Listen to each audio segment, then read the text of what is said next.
చిరంజీవి గారు ఇప్పుడు కొత్తగా యాక్ట్ చేస్తున్న మూవీ విశ్వంబర.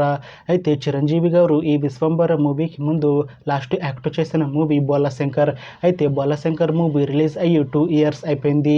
అయితే చిరంజీవి గారు బోలాశంకర్ మూవీ రిలీజ్ తర్వాత 2 ఇయర్స్ టైం గ్యాప్ తీసుకొని ఇప్పుడు మళ్ళీ ఈ విశ్వంబర మూవీలో యాక్ట్ చేస్తున్నారు చిరంజీవి గారు. చూడాలి చిరంజీవి గారికి ఈ విశ్వంబర మూవీతో కూడా ఒక మంచి హిట్ తనకి వస్తుందా లేదా అనేది మనం ఈ విశ్వంబర మూవీ రిలీజ్ అయ్యాక చూడాలి. అయితే విశ్వంబర మూవీలో హీరోయిన్ గా యాక్ట్ చేస్తున్నారు త్రిష గారు.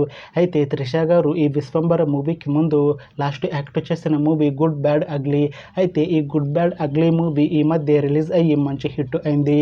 అయితే త్రిష గారు good bad ugly movie release తర్వాత కాస్త టైం గ్యాప్ తీసుకొని ఇప్పుడు మళ్ళీ ఈ విశ్వంబర మూవీలో యాక్ట్ చేస్తున్నారు త్రిష గారు. చూడాలి త్రిష గారికి ఈ విశ్వంబర మూవీతో కూడా ఒక మంచి హిట్ తనకి వస్తుందా లేదా అనేది మనం ఈ విశ్వంబర మూవీ రిలీజ్ అయ్యాక చూడాలి. అలానే ఈ విశ్వంబర మూవీలో అనసూయ భరద్వాజ్ గారు కూడా యాక్ట్ చేస్తున్నారు. అయితే అనసూయ భరద్వాజ్ గారు ఈ విశ్వంబర మూవీకి ముందు లాస్ట్ యాక్ట్ చేసిన మూవీ పుష్ప 2. అయితే ఈ పుష్ప 2 మూవీ ఈ మధ్య రిలీజ్ అయ్యి మంచి హిట్ అయింది. అయితే అనసూయ భరద్వాజ్ గారు పుష్ప 2 మూవీ రిలీజ్ తర్వాత కాస్త టైం గ్యాప్ తీసుకొని ఇప్పుడు మళ్ళీ ఈ విశ్వంబర మూవీలో యాక్ట్ చేస్తున్నారు అనసూయ భరద్వాజ్ గారు. చూడాలి అనసూయ భరద్వాజ్ గారికి ఈ విశ్వంబర మూవీతో కూడా ఒక మంచి హిట్ తనకి వస్తుందా లేదా అనేది మనం ఈ విశ్వంబర మూవీ రిలీజ్ అయ్యాక చూడాలి. అయితే విశ్వంబర మూవీ టీం ఈ మధ్య ఒక చిన్న టీజర్ ని అలానే ఒక పాటని విడుదల చేసింది. అయితే వాటికి మంచి రెస్పాన్స్ వచ్చింది.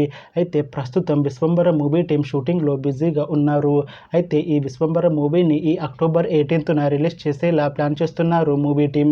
చూడాలి విశ్వంబర మూవీ రిలీజ్ అయ్యాక మంచి హిట్ అవుతుందా లేదా అనేది మనం ఈ విశ్వంబర మూవీ రిలీజ్ అయ్యాక చూడాలి. Thanks for watching this video friends. మీకు ఈ వీడియో నచ్చితే ఈ వీడియోని లైక్ చేయండి. ఇంకా ఇలాంటి మూవీ అప్డేట్స్ కోసం ఈ ఛానల్ని సబ్స్క్రైబ్ చేసుకోండి.